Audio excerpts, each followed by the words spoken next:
নমস্কার বন্ধুরা, আশা করি সবাই ভালো আছেন। তো আজকে যে বিষয় নিয়ে কথা বলবো, বিষয়টি খুবই গুরুত্বপূর্ণ, কারণ আমরা সবাই জানি যে বর্তমানে সনাতন ধর্মাবলম্বীদের উপর বাংলাদেশে ব্যাপকভাবে অত্যাচার নির্যাতন করা হচ্ছে এবং তারই ধারাবাহিকতা মিথ্যা মামলা দিয়ে বাংলাদেশ সনাতনী জাগরণ মঞ্চের মুখপাত্র শ্রী চিন্ময় কৃষ্ণ দাস ব্রহ্মচারী প্রভুকে গ্রেফতার করে চট্টগ্রাম কারাগারে নিয়ে যাওয়া হয়েছে। সেখানে তার প্রিজন ব্যানকে সনাতনীরা বাধা দেয় এবং প্রায় 2.5 ঘন্টা তারা সেখানে তাকে আবদ্ধ করে রাখে, যাতে করে তারা তাকে নিয়ে যেতে না পারে। কিন্তু পরবর্তীতে তাদের উপর পুলিশ লাঠিচার্জ করে এবং টিয়ার শেল এবং গ্রেনেড নিক্ষেপ করে এবং তাদেরকে ছত্রভঙ্গ করে দেয়। কিন্তু সেখানে একটি অপ্রীতিকর ঘটনা ঘটেছে, সেটি হচ্ছে রাষ্ট্রপক্ষের আইনজীবী সাইফুল ইসলাম ওরফে আলিফ নামে এক অ্যাডভোকেটকে নাকি হত্যা করা হয়েছে। এবং সবচাইতে বড় কথা, তাকে কে হত্যা করেছে, কারা হত্যা করেছে, সেই বিষয়ে এখন পর্যন্ত কোনো কিছু স্পষ্ট নেই। কিন্তু তারপরও বাংলাদেশের সব সংবাদ মাধ্যম, বিশেষ করে বাংলাদেশের যমুনা টিভি স্পষ্টভাবেই এখানে সনাতনীদের দায়ী করছে। তারা বলছে যে সনাতনীরা হত্যা করেছে। কোনো কিছু তদন্ত প্রমাণ অভিযোগ না করেই তারা স্পষ্টভাবে বলে দিচ্ছে যে এটি সনাতনীদের কাজ এবং ইসকনের কাজ। কেউ বলছে তাকে জবাই করে হত্যা করা হয়েছে, কেউ বলছে কুপিয়ে হত্যা করা হয়েছে, কেউ বলেছে আবার যে ঝামেলার মুখে পড়ে মারা গিয়েছে।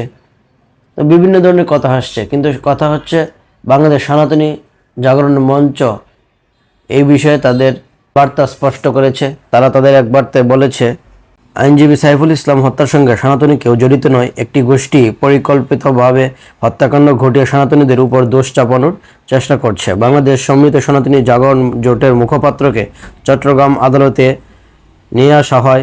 আদালতে মিথ্যা কথিত রাষ্ট্রদ্রোহ মামলায় তাকে গ্রেফতার দেখানো হয়। আদালত চিন্ময় কৃষ্ণ দাসের জামিনের আবেদন নামঞ্জুর করে কারাগারে প্রেরণের আদেশ দেন। পরে সনাতনীদের প্রাণভোমরা চিন্ময় কৃষ্ণ দাস ব্রহ্মচারী মুক্তি চেয়ে সাধারণ সনাতনী আদালত চত্বরে বিক্ষোভ করে। হাজার হাজার সনাতনীরা প্রিজন ভ্যানের সামনে শুয়ে গিয়ে প্রতিবাদ করে। এ সময় বিনা উস্কানিতে পুলিশ, আর্ম পুলিশ ও সেনাবাহিনী বিজিবি সনাতনীদের উপর হামলা করে। গুলিবর্ষণ ও গ্রেনেড নিক্ষেপের মতো ঘটনা পর্যন্ত তারা ঘটায়। এ সময় সনাতনীরা এদিক ওদিক ছোড়াছুড়ি করে এবং নিজেদের প্রাণ বাঁচাতে দৌড়ঝাঁপ করে। এ সময় আইন শৃঙ্খলা বাহিনীর পাশাপাশি কিছু লোক সিভিল মানুষ নারায়ে তাকবীর স্লোগান দিয়ে সনাতনীদের উপর হামলা চালায় এবং সনাতনীদের উপর ইট পাথর নিক্ষেপ করে। সনাতনীরা সবসময় অন্য ধর্মের উপাসনালয়ের প্রতি শ্রদ্ধাশীল। সনাতনীরা কেউ মসজিদে কোনো হামলা করেনি, বরং নারায়ে তাকবীর স্লোগান যারা দিয়েছিল তারাই পাথর নিক্ষেপ করেছে মসজিদের জানালায়। আমরা এর তীব্র নিন্দা ও প্রতিবাদ জানাচ্ছি। পরবর্তীতে মসজিদে হামলা হয়েছে গুজব ছড়িয়ে অন্যান্যদের জড়ো করা হয়, সবাই মিলে সনাতনীদের উপর হামলা করে। ওই সময় নারায়ে তাকবীর স্লোগান দিয়ে চট্টগ্রামের আইনজীবী সাইফুল ইসলাম আলিফের উপর হামলা করে এবং তাকে মারাত্মকভাবে জখম করে। আলিফের ছবি দেখলে বোঝা যায় যে এ ধরনের হত্যাকাণ্ড সনাতনীরা করেনি, বরং ওই দুর্বৃত্তরা আলিফকে হত্যা করে উল্টো সনাতনীদের উপর দায় চাপাচ্ছে। আমরা লক্ষ্য করছি সামাজিক যোগাযোগ মাধ্যমে অনেকে ষড়যন্ত্র ছড়াচ্ছে আইনজীবী সাইফুল ইসলাম আলিফকে জবাই করেছে ইসকন সদস্যরা, যা পুরোপুরি মিথ্যা এবং উদ্দেশ্য প্রণোদিত, কারণ সনাতনীরা ছিল নিরস্ত্র।